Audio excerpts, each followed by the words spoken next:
Bonjour à tous et bienvenue sur Symbole Vidéo. Je suis Orkwild et aujourd'hui je suis en compagnie de Saude et Matt. Salut. On se retrouve pour parler de la série Seigneur des Anneaux, Les Anneaux de Pouvoir, qui vient de sortir sur Prime Video. Alors les gars, en un mot. Fantastique. Épique. Génial. Allez, on en parle.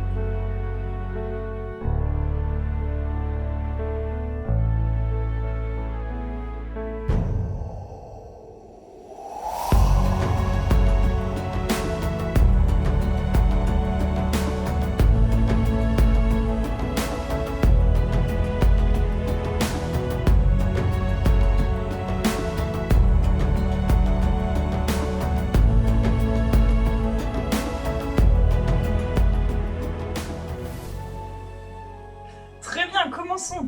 Lequel de vous deux a envie de commencer? Il va falloir que je commence. Je m'en doutais. Là, il y a besoin. Bon, gros fan de Seigneur des Anneaux, je pense qu'on l'est Évidemment, tous. évidemment. Il n'y a pas de souci. C'est vraiment des films qui m'ont inspiré énormément. Que ce soit Seigneur des Anneaux, Le Hobbit un peu moins, parce que j'ai beaucoup aimé l'esprit de Hobbit. L'esprit de retrouver Gandalf, de retrouver les musiques, etc. L'univers est assez dingue. Voilà, l'univers est vraiment super cool, mais trouver quelque chose de neuf, depuis, ça fait 20 ans quand même, pratiquement que le Seigneur des Anneaux est sorti, quelque chose de neuf, mais qui arrive à sublimer la série, eh bien Amazon, société ultra capitaliste et puis la pire société destructrice de la planète, arrive à nous créer ce chef-d'œuvre qui est Seigneur des Anneaux, les Anneaux de Pouvoir en 2 épisodes. C'est monstrueux. Je sais pas ce que vous en pensez, et puis la BO. Mais loué soit ce compositeur. Loué soit Beer, je pense qu'on peut tous le dire, loué soit Beer. Il a fait que du super travail. Ce type-là, il avait déjà composé les BO de God of War, et déjà, c'était une masterpiece. Quand on entend ça sur God of War, ceux qui ont fait le jeu le savent. Les BO sont magnifiques. Et le retrouver dans les Anneaux de Pouvoir, quand il a été annoncé, on savait déjà que ça allait être le truc, la BO. Et on n'est pas déçus. Non, elle est magnifique tout le long des 2 épisodes qu'on a vus. Les épisodes durent une bonne heure. Et franchement, la BO nous a accompagnés tout le long. Elle est vraiment géniale. Et il y a des identités, je sais pas, vraiment au niveau. Quand on rencontre les hobbits pour la première fois, enfin qui ne sont pas vraiment des hobbits, qui sont des pieds velus, on a cette musique qui est caractéristique des hobbits, alors que ça n'a rien à voir avec les musiques du Seigneur des Anneaux. Oui. Et pourtant, c'est parfait. Ouais, on Ça, retrouve l'identité, oui. ça épouse les pieds velus. Et ça, c'est incroyable. Pareil pour les elfes, pareil pour les humains. Ils ont tous un thème bien Voilà. précis, et ça, je trouve que c'est très bien fait. Et surtout, en 2 heures d'épisode, certains thèmes, en fait, dans certaines séries ou certains films, ils prennent du temps à s'imprégner. Là, quand on entend le thème des hobbits, on sait que c'est les hobbits. Quand on entend le thème un peu des elfes majestueux, on sait que c'est les elfes. Et les nains, c'est pareil. Oh, Et les nains. c'est les nains, oui, les nains. On va en parler après. Ah, Mais les nains. Mais la musique Ah. des nains, même, Mais je oui, veux dire, oui, juste, oui. pour l'instant, on n'est que dans la musique, mais c'est impressionnant. Enfin, tu couples la musique qui est grandiose avec les images qui Ils sont magnifiques. et on retrouve du Seigneur des Anneaux, on retrouve des plans larges, Ouais. des plans qui avancent sur des montagnes, qui Les avancent sur décors des qu'ils paysages, ont créés sont gigantesques et absolument dingues. Magnifique. et Magnifique. couplé à la musique, mais c'est... Enfin, vraiment... On est vraiment dedans. C'est On peut pas faire autrement qu'être scotché quand on arrive à un nouvel endroit et qu'il y a la musique qui nous entraîne et qu'on découvre. Et là, je crois que ça sent qu'on est vraiment en critique à chaud, parce qu'on est encore pas traumatisé, mais moi, je le sens encore en moi-même, quoi. Ouais, bah, on est encore tous, je pense, un peu bouleversés par ce qu'on voit, ce qu'on a vu, quoi. Et dire qu'il en reste encore après. Là, chaque semaine, On va être à fond chaque semaine. encore, il va y avoir de ça. Mais ça va être... Bah déjà, c'est une nécessité, je vais devoir me les re-regarder. Oui, ça c'est clair. Ah, ça, Alors, oui, c'est vrai que c'est ça une donne obligation. énormément envie de se refaire. Alors que d'habitude, je déteste ça. Enfin, j'aime bien revenir sur une série 1 an après, 2 ans après, les regarder vraiment des choses que j'ai adorées, ou des films, hein, Ça les fait pas Seigneurs des très Anneaux. longtemps qu'on se les a refait, les Seigneurs des Anneaux. Oui, mais voilà, là j'ai Ouais. besoin vraiment de décortiquer ça, alors que Ouais. je ne retrouve pas ça avec Game C'est of vrai Thrones, que par c'est exemple. une série, mais on a Moi vraiment l'impression d'être dans un film. Déjà avec le format d'1 heure, qui est ce qu'on fait beaucoup en série en ce moment, mais un petit peu long. Mais c'est vrai que moi j'ai vraiment l'impression de voir des mini-films en fait. Bah, après, ce que tu introduis là, moi, c'est peut-être le seul souci de cette série. Ah. C'est qu'on a des mini-films, mais les transitions au début sont un peu particulières. Oui, le premier épisode. Ça, Max, c'est vrai. t'as envie de nous en parler? Ça m'a un peu interloqué au début, quand on a en fait, je sais pas, uniquement des transitions, et ça ne tient qu'à moi, hein, c'est un truc vraiment que j'ai remarqué qui m'a sauté aux yeux et qui m'a un peu décollé de mon visionnage. On avait d'abord la transition en fait qui passe de l'introduction, donc avec la sublime voix en VF, Le monde avec, des elfes. voilà, le monde des elfes, tout ça, c'était magnifique. Et on passe avec une superbe carte qui nous emmène directement dans les régions Ça, des c'était pieds super velus. bien fait. Et on nous introduit les pieds velus. Donc on a la petite introduction des pieds velus, c'est super. Les pieds velus, on y reviendra un peu après. Et on avait tout d'un coup un plan de coupe en fait sur Elrond qui était dans les arbres. Et pour moi, je pensais en fait qu'il était toujours en fait qu'il était avec les pieds velus. Pour moi, il n'y avait pas eu ce même Tu travail t'attendais sur à la revoir la découpe, carte, ou les Ah, voilà, c'est explications ça. de transition. Une explication, une transition, parce que là j'ai été un peu perdu, et même en fait dans la scène d'après on voit Galadriel qui arrive, donc juste avant il était dans les montagnes, j'ai pas trop compris, ça a été très vite, hein, pour comprendre. C'est ça, moi c'est Mais- vraiment ce passage-là qui m'embête, c'est que... On m'a perdu. Bon, il y a les transitions sur le fait qu'on passe des elfes, on passe aux hobbits, on passe ensuite aux hommes, aux nains, etc. Après, les transitions, au bout d'un moment, on s'y fait, Oui. et ça va, on rentre dans l'histoire, on est bien, ça va. Mais au tout début, il se passe beaucoup d'années. Entre le fait qu'ils arrivent en Terre du Milieu pour combattre Morgoth, que Morgoth décède, qu'il y ait ensuite la traque de Galadriel avec son escouade, enfin sa team, pour aller voir si vraiment ils sont décédés. Il se passe énormément de temps. Et on n'a pas la sensation à ce moment-là. Voilà, c'est ça, on a l'impression que c'est le lendemain.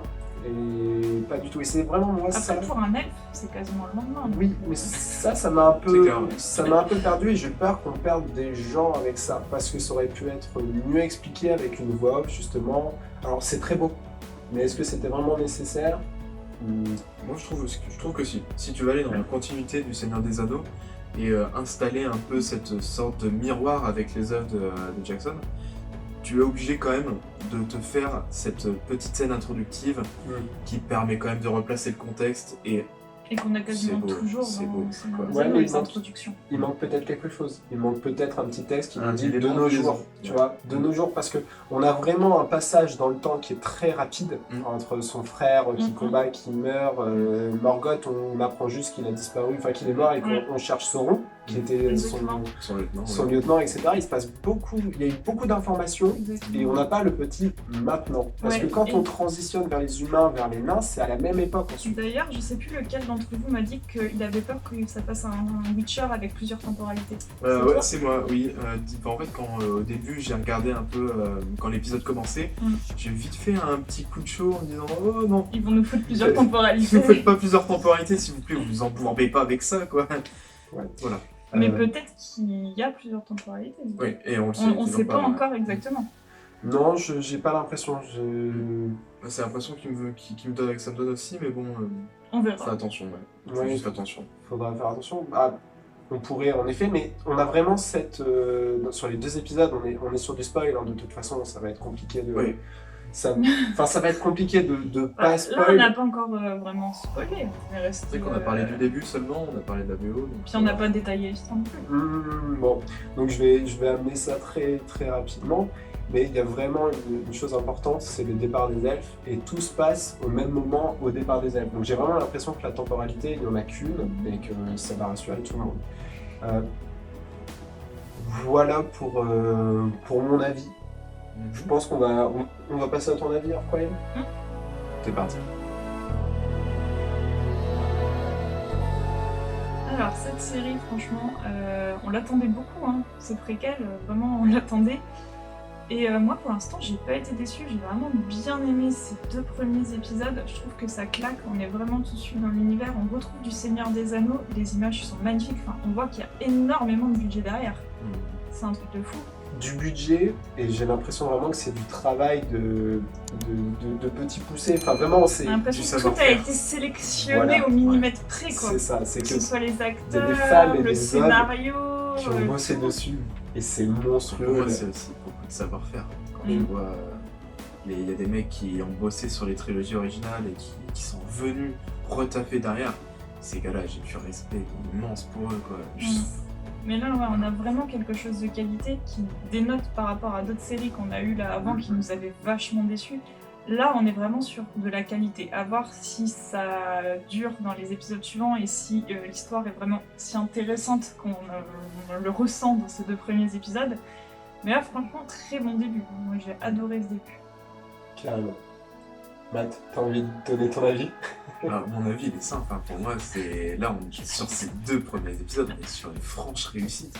Là, j'ai beau me creuser la tête devant vous, je ne vois pas de vrais points négatifs. Oui, juste la petite temporalité au début, mais à part ça, t'as rien à dire en fait. Rien à dire, quoi. C'est magnifique. Si, je peux dire une chose.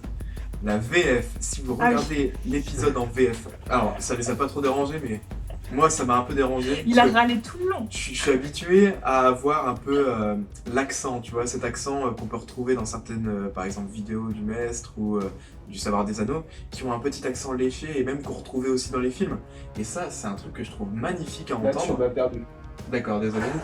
Et, Tu parles de quoi? c'est Donne un des exemple, mecs qui des font prénoms. sur des vidéos, donc sur le Seigneur des Anneaux et Oui, sur... je vois, mais tu vois de quoi tu parles? Donc quand ils sont sur la London, tu vois, un certain accent... D'accord, le- ok.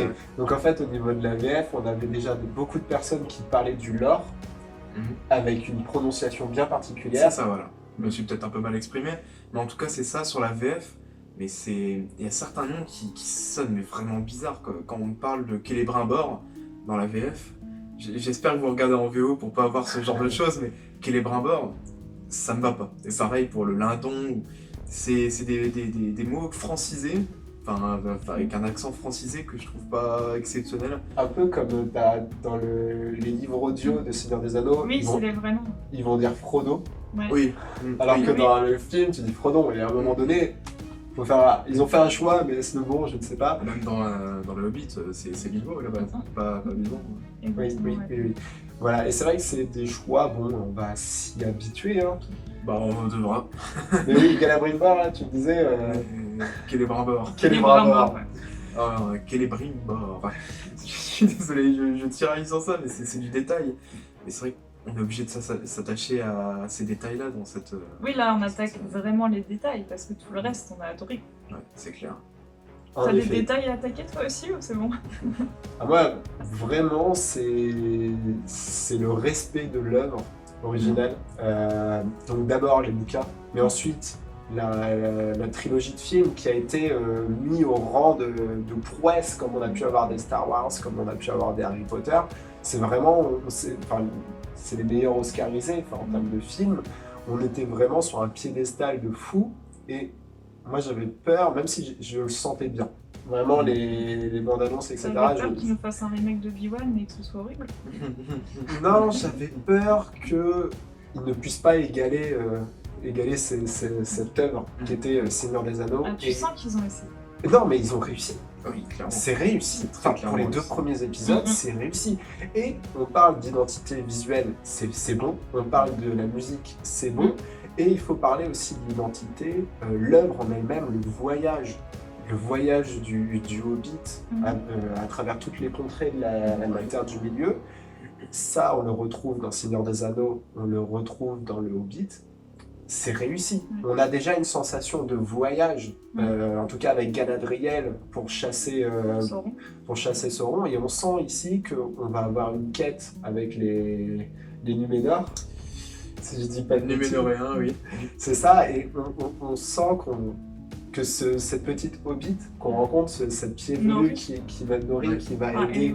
Et elle a des superbes vibes qui me font trop penser à Frodon. C'est sur certains plans, on aurait dit Frodon, le visage, un peu la pâleur, les yeux. Exact. C'était moi ce qui marquait, ouais.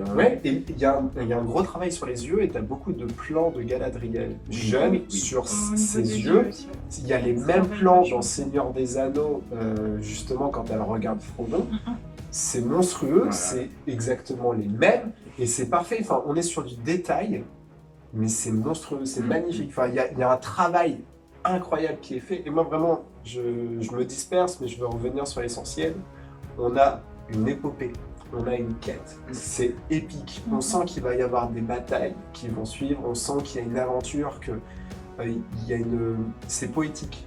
Toute la séquence qui commence avec Galadriel, avec son frère, c'est poétique. Il y a vraiment une vibe. C'est pas juste on parle à la Game of Thrones, parce qu'il y aura vraiment une transition à faire, Game of Thrones vs Seigneur des Anneaux, qu'on fera plutôt gentiment. Ouais. Mais là où Game of Thrones va vraiment parler politique, de la noirceur de l'homme. Je critique pas trop bien. Non mais tu vois, la noirceur de l'homme dans Game of Thrones, là on est sur la beauté de l'humain, avec la noirceur qu'il y a tout autour et qui va vraiment détruire cette beauté qu'on a avec les elfes, qu'on a des fois avec les humains, avec les hobbits. Et c'est ça, Seigneur des Anneaux, ça transpire la beauté et puis l'espoir, l'avenir, tu vois. Il y a tout ça qui joue et on le retrouve là et c'est parfait. C'est clair. très très heureux, vraiment. Vous ne pouvez pas faire mieux, je vois pas comment humainement ils auraient pu faire mieux que ces 2 premiers épisodes. C'est très dur, ouais. Ouais, c'était vraiment géniaux. Désolé, je me laisse avec cette transition, mais ça sort du cœur là. Ouais, il avait besoin de ce temps-là pour extérioriser. Mais oui, il va falloir mettre un petit peu, c'est un peu le jeu, tu vois, de mettre en concurrence Game of Thrones qui vient de sortir à Seigneur des Anneaux, même si on va pas partir sur de la critique. Au contraire. Ça va être très dur pour moi de critiquer Game of Thrones et de critiquer Seigneur des Anneaux, l'un contre l'autre, mais il va falloir quand même qu'on les mette en exergue, qu'on présente pourquoi ce mois de septembre 2022 juste dingue. est juste impressionnant et que ça va pas parler au même public. Est-ce qu'on est parti? Oui. Maintenant.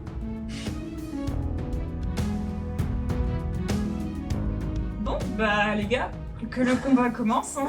Seigneur des Anneaux vs Game of Thrones, je vous laisse jurer. Je prends la main. Et c'est Matt Pour moi- qui commence. J'aimerais bien commencer en disant simplement que pour moi, il n'y a pas... On peut pas les comparer. Ouais. Tout simplement, c'est incomparable. Ouais.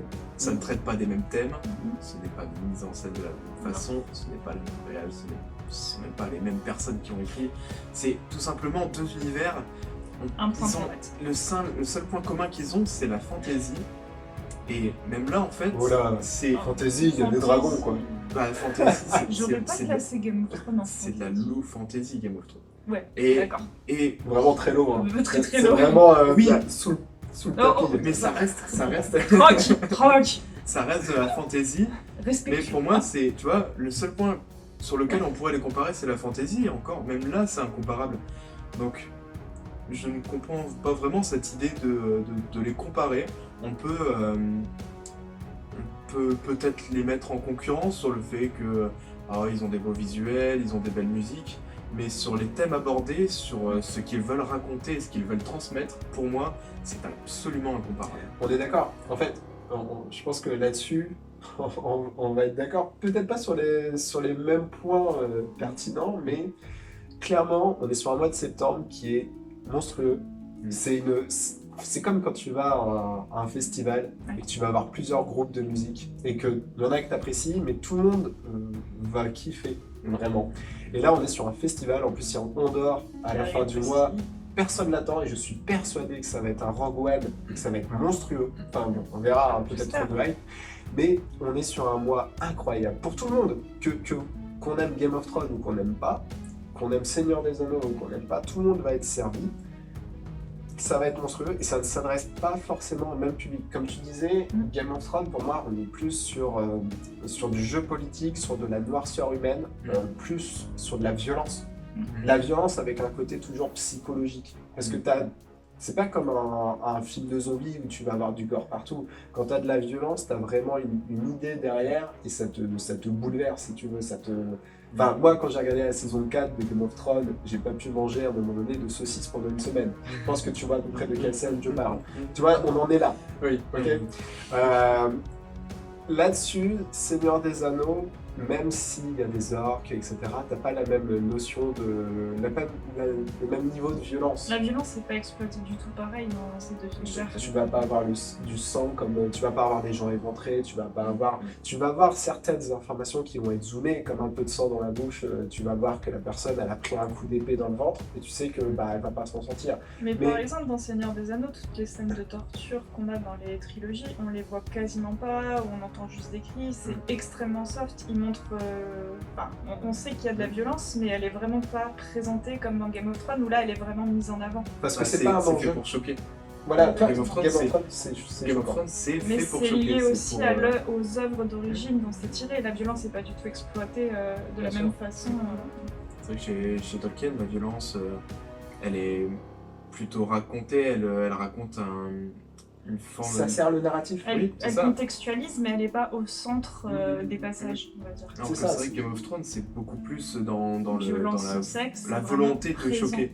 Et cette volonté de choquer, elle est jusque dans les mots de l'auteur, quand il écrit sur le papier, Exactement. c'est pour choquer, c'est pour réagir, pour provoquer une émotion. Et ça peut se ressembler aussi sur ça avec le Seigneur des Anneaux. Ça provoque des émotions, mais pas de la même manière. C'est ça. Et donc c'est intéressant d'avoir les deux, mais pas forcément de les comparer. Puis tu vas vraiment avoir Seigneur des Anneaux qui est une aventure. Mm. Mais ça va saouler les gens. Donc, t'as vraiment les côtés quêtes à chaque fois dans le Seigneur des Ouais, Anneaux. mais ça va saouler les gens. Enfin, voir Frodon parcourir le monde pendant 3 films, ça va saouler les gens. Surtout en version longue, voir Frodon traverser toute la Terre du Milieu, il y a des gens, ça saoule. Il se passe pas que ils- ça. Oui, mais ils en ont marre. Oui. Game of Thrones, il va se passer des choses. Et à contrario, moi, ce qui me saoule dans Game of Thrones, c'est que tu vois 100 000 lieux avec 100 000 personnages. Au bout d'un moment, ça me saoule parce que j'ai la flemme de retenir tous les noms, tous les lieux. Mais qu'à un moment donné, Game of Thrones, c'est vraiment, il faut que tu te mettes dedans et que tu exploites. Tu ailles voir du Wikipédia, que tu ailles voir les arbres généalogiques et tout le temps à toi. Je m'en fous. C'est vraiment, ça m'intéresse pas du tout. Et après, tu vas avoir le côté low fantasy de Game of Thrones. Alors que moi, je suis très fantasy. Je suis d'accord avec ça parce que le Seigneur des Anneaux, c'est un univers tellement étendu. Si tu veux vraiment comprendre ce qui se passe, faut quand même être vachement. Mais t'en as pas besoin. sensible. T'en as pas besoin. Si tu veux suivre la quête, l'aventure, tu suis le Ah, tu veux film. dire que tu peux d'accord plus sur ça. facilement rester superficiel. Bah oui, Bah, c'est vrai que les 3 films Seigneur des Anneaux se tiennent sur eux-mêmes. Pour Game of Thrones, certaines fois, pour comprendre la première saison, pour comprendre les enjeux et les personnages, bah, soit tu te la remates une deuxième fois, soit tu vas avoir des mecs qui la critiquent sur YouTube. Et Puis par exemple, du ça premier a pas- coup, c'est très dur de la cerner. Quoi. c'est pas un impact si tu oublies le nom d'un elfe à un moment donné dans Seigneur des Anneaux, bah c'est pas grave. Parce qu'ils vont te faire des petites références, mais c'est pas un enjeu capital. Alors que dans Game of Thrones, il faudra te souvenir qu'à la saison 2, ils avaient parlé de tel passage, parce que dans la saison 4, du coup, il y a eu un complot et des meurtres à cause de la saison 2. Et ça, Bah, pour toi, c'est une faiblesse, mais pour moi, c'est une Tout à force. fait, Voilà. tout à fait. C'est donc c'est un contraste. C'est tout simplement un contraste. On ça peut le va voir. pas parler aux mêmes Voilà, personnes. exactement. Et c'est bien parce que tout le monde est servi. Tout le monde y trouve son compte, quoi. Voilà, c'est ça. C'est vrai que si on prend juste l'année, là, cette année, on va manger un peu sur le début de l'année dernière où on avait The Witcher, ensuite on a eu La Roue du Temps, ensuite on a eu House of the Dragon et maintenant Les Seigneur des Anneaux de Anneaux, pouvoir. les Anneaux de pouvoir. C'est une année pour la fantasy Mm. qui est ultra chargée C'est et vrai. avoir autant un spectre aussi large de contenu et de choses qui sont racontées. Tu peux prendre des 4 séries, aucune ne raconte la même chose. C'est vrai que ça peut sembler un peu similaire, la Roue du Temps et Seigneur des Anneaux, sur l'aspect de la quête. Là, Un ouais, peu on retrouve du- un peu le même côté univers Ouais. fantasy. Mais ça, oui. c'est fait exprès en tout cas. Mm. Si tu prends La Roue du Temps, le tome 1, c'est. Beaucoup pourraient dire que c'est une copie, en fait, c'est un hommage à Tolkien, le tome 1. Bon, après, on aura le temps d'en reparler, parce qu'on n'a pas Bien sûr. chroniqué La Roue du Temps. Et on a Mais j'avais adoré cette série. Ouais, on a beaucoup de choses à dire sur, Ouais. sur La Roue du Temps, on verra ça plus tard. 3 avis sont contrastés. Mais je pense là-dessus, on est totalement d'accord là-dessus. Game of Thrones, Seigneur des Anneaux, c'est pas pareil, ça peut pas être jugé. Moi, j'avais peur, tu vois, il y aura quand même une compétition, et il y aura quand même un perdant, parce que pour beaucoup de gens, c'est important la compétition. Et là, Seigneur des Anneaux, c'est un concurrent solide. J'avais peur vraiment que Game of Thrones prenne le pas, enfin House of the Dragon prenne le pas sur Seigneur des Anneaux et qu'on parle très peu de Seigneur des Anneaux. Pour moi, c'est un concurrent extrêmement solide et les deux sont des mastodontes qui vont vivre leur propre vie pour le bonheur de tout le monde. Puis il y a C'est aussi clair. le côté qu'ils soient pas sur la même plateforme. Du coup, ils s'éclimpsent moins que s'ils étaient sortis sur la même plateforme. Je sais qu'ils auraient pas pu sortir sur la même plateforme, mais Bah, vous voyez ce que je veux dire. En quelque sorte, il y a une section chaîne OCS sur Prime Video, mais il faut repayer dessus. Donc, C'est vrai, ça. Mais en concurrence, Je partirai maintenant sur un petit débat Je vous en parle juste après, on fait une petite transition. Qu'est-ce que vous en avez pensé maintenant de l'histoire en elle-même? On a 2 épisodes qui sont des épisodes tous les 2 pilotes finalement, parce qu'ils commencent l'histoire. On n'est pas parti encore dedans, on n'est pas encore dans les péripéties. Oui, on est vraiment dans l'introduction, on pose bien le contexte, comment Voilà. chaque personne s'est retrouvée où elle est à tel moment et les rencontres Vas-y, qui après. se font. Tu m'as l'air bien pour commencer. Ah bah je sais pas trop quoi dire, j'ai bien aimé toutes les différentes histoires. Ouais. Du coup on commence avec Galadriel. Bien, on comprend bien le cheminement du personnage, surtout avec l'introduction de la série. J'ai l'impression que c'est un fil conducteur, Galadriel. C'est elle qui va créer le... Enfin, on a un puzzle et c'est elle qui va permettre vraiment de dérouler l'histoire jusqu'au Vu bout. qu'on a vraiment commencé avec elle et le développement de son histoire, enfant, tout ça pour expliquer, on a vraiment l'impression qu'effectivement ça va être elle le fil conducteur de la série. Mais chaque partie, enfin chaque race a son importance. Enfin, je te laisserai parler des nains parce que ça c'est quelque chose J'adore les nains. qui va vraiment Ça me tient à cœur. qui va t'intéresser. Mais par exemple, si tu veux, les hobbits, il y a toujours une histoire de hobbit dans le Seigneur des Anneaux, et là on le ressent avec le gars qui tombe du ciel et qui a l'air d'être un magicien finalement, hein, et peut-être même le premier magicien de la lignée. Très mystérieux le gars, on va Ouais, voir ce mystère. que ça donne. Mais c'est vrai que les hobbits là du coup, ils s'appellent pas les hobbits vraiment là, C'est les pieds velus. les pieds Les pieds velus. velus. Et Et un peuple très différent des hobbits qu'on connaît dans Normal. le Seigneur des Anneaux et dans normal, les hobbits. on Ils connaît sont un peu nomades. l'histoire, on sait pas quoi. Donc c'est assez... Oui, mais je veux dire, c'est différent de ce qu'on a l'habitude avec les hobbits dans la suite de l'œuvre. Tout à C'est fait. clair. Bah, c'est juste qu'on sait, quand on a lu Le Seigneur des Anneaux, que les hobbits ils ont énormément évolué et qu'avant d'habiter dans des maisons, finalement comme des humains, et encore ils sont à la moitié des maisons, tu sais, c'est des cul-de-sac, etc. Ils habitaient vraiment dans la terre, en elle-même. Et là, on a ça au deuxième âge. Et c'est, voilà, ils ont leur importance avec le magicien, les elfes qui sont finalement le fil conducteur parce que c'est les garants de la sécurité du monde, du futur monde des hommes, parce que pour l'instant, c'est pas encore vraiment leur monde, l'empire de la Terre du Milieu. C'est vraiment les garants de la sécurité, ils s'en vont. Ils vont laisser cette terre et ils vont juste avoir des enclaves elfiques finalement. Les humains qui, pour l'instant, n'ont pas de grande cité, à part on verra, prochain Oui, épisode, pour l'instant, on a eu des petits villages. Oui. voilà, des petits hameaux, etc. Et les nains. Et les nains. Ah là, les nains, c'était classe quand même. Ah, les nains. Les nains, par contre, ils sont au sommet de leur puissance. Hein. Ah, Là, ouais, l'introduction, les nains. Casa Doom, c'est un truc Les qui était décors. attendu. les- Ouais. Oh, un Ah, truc de fou. je en pleure quoi, c'est fou. J'étais triste qu'il n'y ait pas plus de scènes là-bas en Ouais, fait. ouais, c'est clair, c'est clair. On a rapidement passé sur la relation avec Doolin et Elrond. Qui est très bien. Oui, et oui. Intéressante Et relation. c'était un truc de voir les nains. On retrouve cette chaleur, on retrouve cette convivialité dans ces scènes avec Elrond. Et Puis même les nains, en fait, c'était un. Ouais. dans le troisième âge, excuse-moi, je te coupe, mais dans le troisième âge, ils sont un peu des... Ils font pas le figure, si tu veux. Ils ont plus de belles cités, enfin, ils sont reclus dans leur montagne, et puis c'est tout. Alors que là, vraiment, on La voit grande classe. la puissance Mm. naine, quoi. Ouais. Et ça fait trop plaisir. Ouais, c'est clair. C'est vrai. On avait une ébauche de tout ça avec le Hobbit. Oui. Ouais. Le Hobbit, quand on avait les premières scènes introductives, Tout à pareil avec Smoke qui arrive dans Erebor. Et t'avais ces trucs, ces plans magnifiques avec les nains. Et là, c'est c'est le level 10, fois au-dessus, 100, quoi. Ouais, clairement. Mais même level Elrond, au-dessus. il le swing. Waouh, vous avez trop bien Ouais. Mais de toute façon, les progressé en si peu de temps. bah, décors, tout ça, ouais, c'est fabuleux. Juste là-dedans, voir plus, là. Ouais, carrément. On va peut-être s'arrêter là, parce que sinon on va en parler pendant plus d'une heure. Oui, on Mais pourrait je crois- juste en parler. Oui, On pourrait, mais on va finir par partir sur de la redondance. Donc Ouais, Exactement. on va s'arrêter là. On va s'arrêter là. Puis on va rester sur le fait qu'on a adoré ces 2 premiers épisodes. Mhm. C'était 2 heures géniales. Et Mhm. on a vraiment Mhm. hâte de se retrouver toutes les Ouais. semaines pour parler Oh des oui. épisodes suivants. De voir s'ils sont aussi bien que les 2 premiers. Si on continue à avoir cette ambiance géniale, si on en voit plus de ces décors fabuleux. Et puis l'histoire en elle-même, parce que vraiment là on est sur de l'ébauche, on n'est pas encore dans les péripéties, non. au feu de l'action. Là, on pose vraiment le contexte. Il y a eu un petit peu d'action, mais pas grand-chose. Oui, parce que Ah, ça y ce est. qu'il faut. Ce qu'il faut. Pour introduire, ouais. Ça me semblait quand même plus important de commencer cette série avec du contemplatif.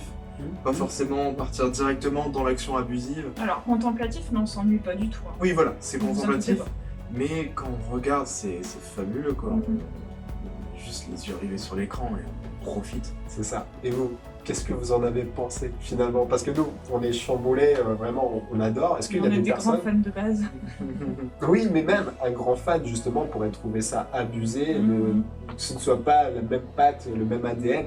Alors, est-ce qu'il y a des fans qui s'offusquent de cette série? Est-ce qu'il y a des choses qui ne vont pas? J'avais cru entendre parler de certaines choses qui ne sont pas respectées de l'œuvre de Tolkien originale. Donc faudrait approfondir ça. Si vous y connaissez et que vous avez trouvé des incohérences un peu comparées avec les histoires qui ont déjà été écrites et là ce qui est proposé par la série, n'hésitez pas, nous on a envie de lire ça et surtout de voir un peu... Venez parler de ça avec nous. Venez parler. C'est ça, on est très très chaud pour la suite. On va vous laisser là. Encore un petit mot pour la fin ou pas du tout? J'ai trop hâte de voir la suite. Carrément.